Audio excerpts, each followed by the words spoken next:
आज हम अपनी क्लास में एग्जाम का एक मोस्ट इंपॉर्टेंट टॉपिक डिस्कस करेंगे। क्या आपको पता है गंगा नदी किन नदियों से मिलकर बनी है?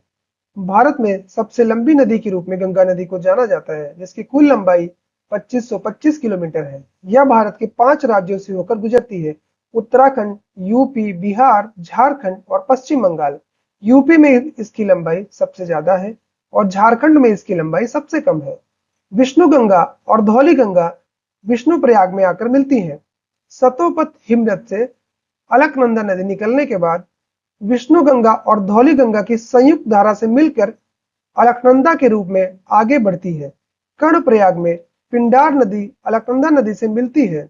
आगे बढ़ने पर रुद्रप्रयाग में मंदाकिनी नदी अलकनंदा से मिलती है। मंदाकिनी नदी चौड़ाबाड़ी ग्लेशियर से निकलती है। इसका दूसरा नाम काली गंगा भी है।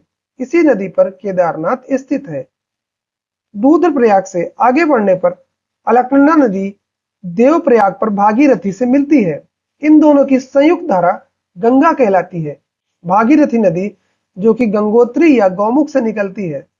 भागीरथी नदी पर भारत का सबसे ऊंचा विद्युत बांध टिहरी बांध स्थित है। टिहरी बांध भागीरथी और बिलंगाना नदी पर स्थित है। अलकनंदा नदी पर एक महत्वपूर्ण स्थल बद्रीनाथ स्थित है और जोशीमठ भी अलकनंदा नदी पर स्थित है। आगे की वीडियो में हम गंगा नदी के बारे में और विस्तृत में जानकारी प्राप्त करेंगे। तब तक के लिए धन्यवाद।